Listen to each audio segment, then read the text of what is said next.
The other obvious actor is Donald Trump, unfortunately. Like, I don't think, I still am of the mindset that Donald Trump is like his own bullheaded man that, is doing his own thing. He was raised in the business world. He was raised, but I think that his own thing is closely aligned with enough of these people throughout his life that a lot of his incentive structures in his own soul are directly aligned with all these other people.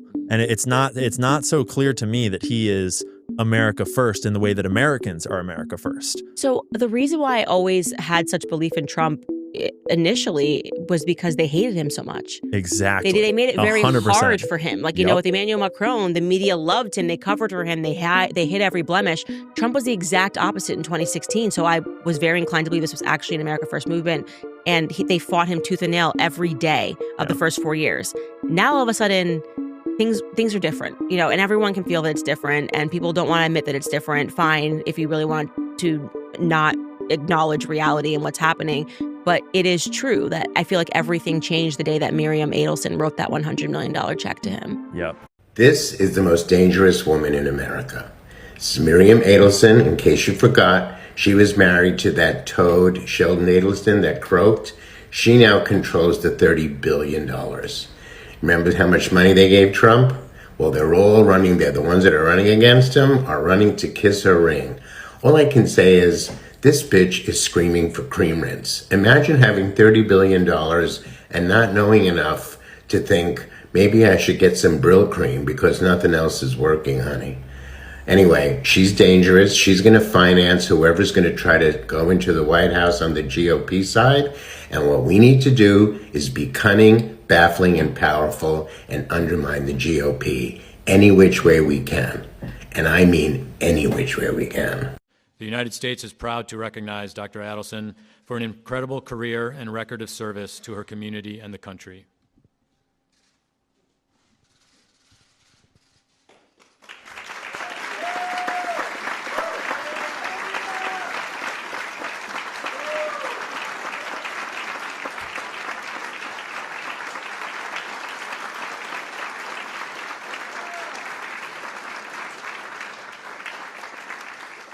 It is time to officially recognize Jerusalem as the capital of Israel.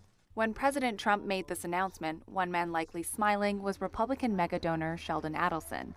The staunchly pro-Israel casino magnate gave $25 million to a political action committee supporting Trump. But during Trump's first summer in office, Adelson was disappointed that the president hadn't moved the American embassy from Jerusalem to Tel Aviv on day one of his presidency like he said he would. But now that Trump is recognizing Jerusalem as Israel's capital. To news from the White House, Las Vegas gaming billionaire Sheldon Adelson gives the president $5 million. The New York Times reporting the Trump administration raised nearly $100 million for the inaugural festivities. Adelson wanted prime seats at the swearing-in ceremony back in January. That also gave Adelson and his wife access to a private lunch with the new president and lawmakers on Capitol Hill. We're told the two other casino moguls also gave generously.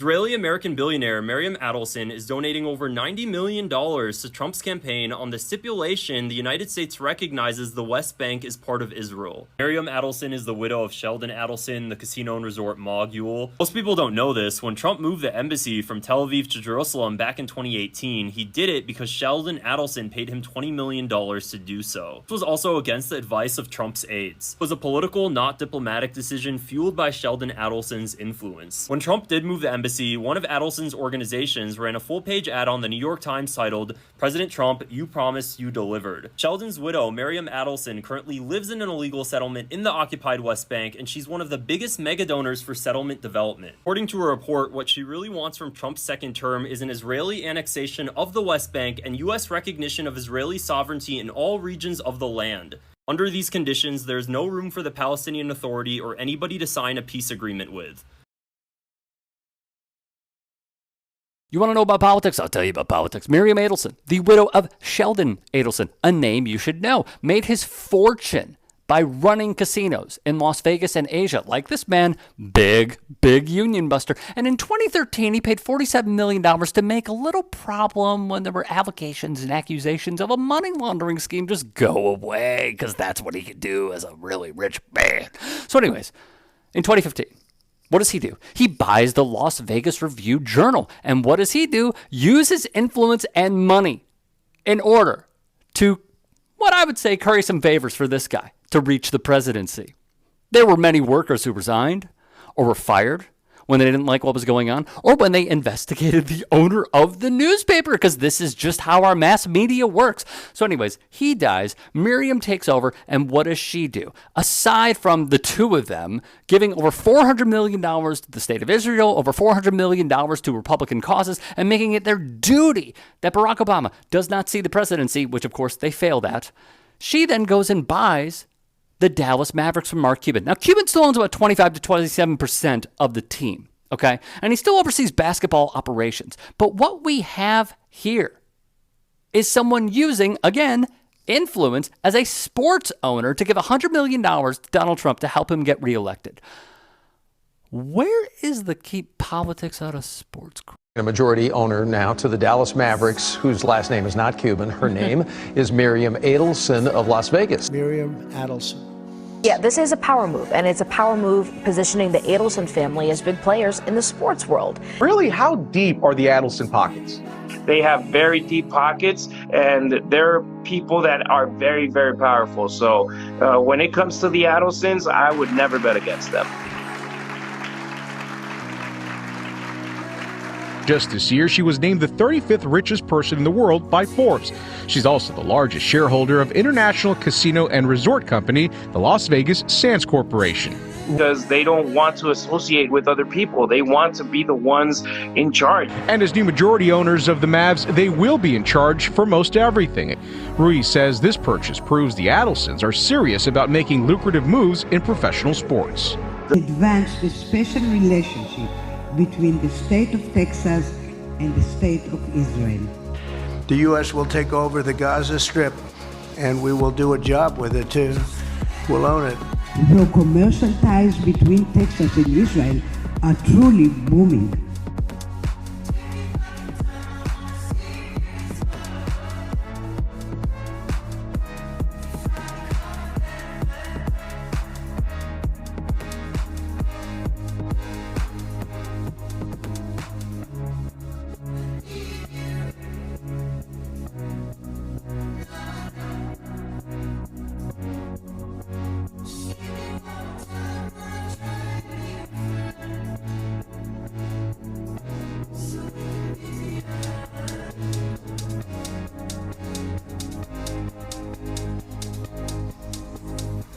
Then president is Donald Trump.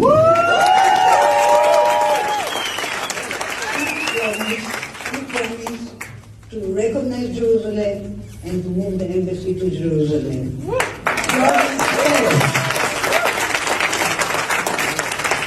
He promised to withdraw from Iran nuclear deal and promised peace.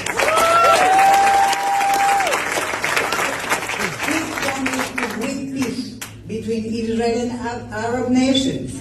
Yes. Promise kept.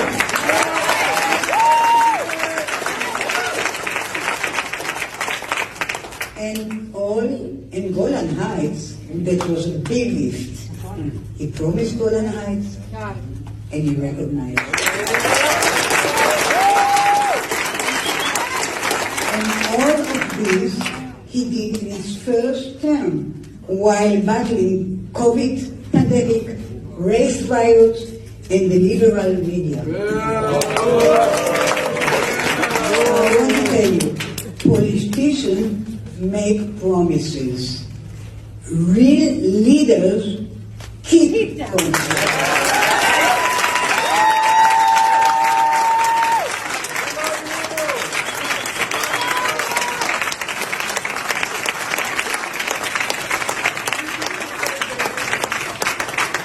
Which is why President Trump deserves the full support of the entire Jewish people. He cares about Israel's security and prosperity. This must be our pledge to him. This must be our promise to him, that the White House will be his again.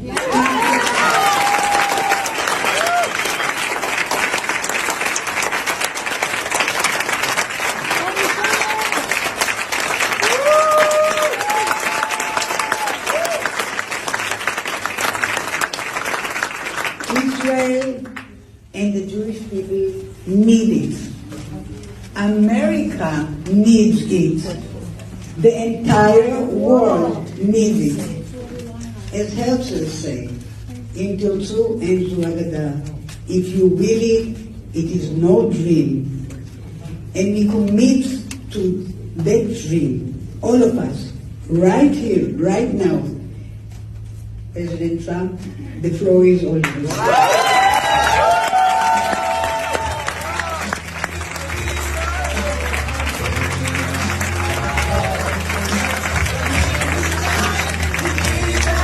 Trying to take Rafah, Israel is trying to wrestle back control of the process, but it's not going to work. Wallahi, everything they do these days just isolates them further. Genocidal criminals who just rejected a ceasefire offer and responded to a ceasefire offer by attacking innocent people in Rafah. It's like America hates their own credibility at this point. They've had opportunity after opportunity over the past 7 months to actually do the right thing, to actually live up to all their talk about justice and human rights, all the exact same talk that they were reciting over Ukraine. They could have backed that up with regards to Gaza. All that imaginary performative outrage over civilian casualties in Ukraine. You know, attacks on hospitals, attacks on infrastructure and what have you. Not to mention all their talk about democracy and freedom and so on. If America was anything at all like what they say about themselves, if they actually believed in any of the values that they claim to believe in, then more than 35,000 Palestinians would not have been murdered. See, their problem is that the reality is eclipsing the narrative. The stench of Zionist savagery is overpowering the perfume that America sprays on its own reputation to cover their own noxious odor, the stink of the fetid corpse of their so-called democratic society that died long ago, if it was ever alive to begin with. Now, you tied yourselves to Israel to the point that you can't extricate yourselves now. So now it's sinking you. Israel and the pathological obsession with colonization that fuels your bad romance with Israel is burning America's standing both globally and domestically. Your whole narrative about yourselves is getting ripped to shreds. Nobody wants to play along anymore. Nobody sympathizes with your fatal attraction to Zionism, and no one has to put up with it anymore. Now, at this point, America can only do one thing to recover any credibility on the global stage, and that's to actively and aggressively stop Israel. Cutting ties, just cutting ties, isn't going to be enough at this point. You need to impose a no-fly zone over Gaza, impose more sanctions against Israel than you imposed against Russia. You need to demand immediate IAEA inspections of Israel's nuclear facilities.